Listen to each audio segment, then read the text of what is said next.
વાલા સ્વાદના શોખીન મિત્રો માટે કંઈક ડિફરન્સ રીતે સમર સ્પેશિયલ કાચી કેરીનું શાક. જી હા દોસ્તો, એટલું મસ્ત શાક બને છે, મોજ પડી જાય છે. અત્યારે કેરીની સિઝન ચાલે છે તો એકવાર અમે આમપન્ના એટલે કે આપણો બાફલો બનાવે છે એ તમે જોઈ લેજો.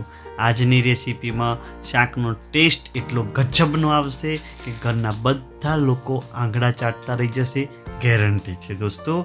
અમારો આ પ્રયત્ન આપને ગમ્યો હોય તો પ્લીઝ એને લાઈક કરજો અને અમારી ચેનલ ઉપર નવા હો તો સબસ્ક્રાઈબ બટનને ટચ કરી લેજો. તો ચાલો શરૂ કરીએ આપણી આ નવીન રીતને. અહીંયા 500 ગ્રામ જેટલી કાચી કેરી લીધી છે, જરા ખટાશવાળી હોય એવી જ લેજો દોસ્તો. એને મસ્ત રીતે સાફ કરી લેવાની. જુઓ, કેરી ઠંડક તો આપે છે, પરંતુ ઉનાળામાં આ કેરીને તમે પકવીને એટલે કે બાફીને કે ચડવીને ખાશો તો એનો ગુણ ડબલ થઈ જશે, એ સાચી વાત છે. ચલો હવે આ કેરીના પીસ કાપવા એ થોડીક અલગ રીત છે દોસ્તો, એ રીતે આપણે જોઈએ. અહીંયા આ કેરીના અંદર જો ગોટલી હોય તો એને આ રીતે કટ કરજો, અને ગોટલી જો પાકી ના થઈ હોય તો એના 2 કટકા સીધા કરી લેજો. પરંતુ આપણે આ શાકની અંદર કેરીના કટકા જે રેગ્યુલર કરીએ છીએ એના કરતાં થોડાક ડિફરન્ટ વેમાં કરવાના છે. કેવા? આ રીતના દોસ્તો. બસ આપણી કેરીના શાક માટે આ રીતની ચિપ્સ જેવા એના પીસ પાડી લેવાના છે. અહીંયા એક પેન લીધું છે, એની અંદર 4 ટેબલ સ્પૂન સિંગ તેલ લીધું છે. હવે દોસ્તો અહીંયા વઘારની અંદર આ સિક્વન્સમાં જ એડ કરજો. અહીંયા રાઈ એડ કરી છે, ત્યારબાદ આખું મરચું, તજ, લવિંગ અને 4-5 કાળા મરી. આ સિક્વન્સ સાચવજો દોસ્તો. બસ એને થોડુંક શેકાય એટલે એની અંદર હિંગ નાખી હિંગને પણ થોડીક મિક્સ કરી લઈએ દોસ્તો. હવે ત્યારબાદ 1 ચમચી જીરું અને 1 ચમચી વરિયાળી ખાસ એડ કરવાની, મસ્ત એવા ફ્લેવર માટે. બસ ત્યારબાદ એની અંદર થોડાક મેથીના દાણા અને કલોંજી. આને જરાક જ મિક્સ કરવાના છે, તેલમાં ક્યાંય પકાવવાના નથી. તરત જ આપણે કાપેલી કેરીના પીસ અંદર એડ કરી લઈશું અને એને અડધી મિનિટ સુધી હાઈ ફ્લેમ ઉપર આપણે એને મસ્ત રીતે થોડીવાર અડધી મિનિટ સુધી એને સોતે કરજો. ત્યારબાદ અહીંયા અડધી ચમચી મીઠું લીધું છે અને થોડીક હળદર. બસ દોસ્તો હવે એની અંદર આપણી તીખાશ અનુસાર તીખું મરચું અને કલર માટે લાલ કાશ્મીરી મરચું અમે 2 મિક્સ કરીને એડ કર્યા છે. બસ અહીંયા આપણી હીટિંગ એકદમ ડાઉન કરી લેવાની છે, જેથી મસાલા બળી જાય નહીં. બસ ખૂબ સારી રીતે આને મિક્સ કરી લો. મિક્સ થઈ જાય એટલે અહીંયા 500 ગ્રામ કેરીની અંદર 1 કપ જેટલું પાણી જરૂર પડશે. વધારે લાગે છે પણ એ વધારે નથી, આટલું જ એડ કરજો દોસ્તો, કારણ અમે આગળ સમજાવીશું.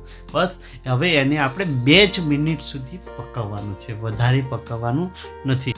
નહીં તો આપણી કેરીના જે પીસ છે એ વધારે ચડી જશે અને ઓગળી જશે તો મજા આવશે નહીં. એટલા માટે આપણે એને આટલા સુધી જ પકાવવાની છે. જુઓ, એકદમ ટ્રાન્સપરન્ટ જેવું દેખાય છે ને, અને મસ્ત રીતે ચડી પણ ગયું છે. તો દોસ્તો આટલું જ પકાવજો. ચાલો આગળની પ્રોસેસ કરીએ.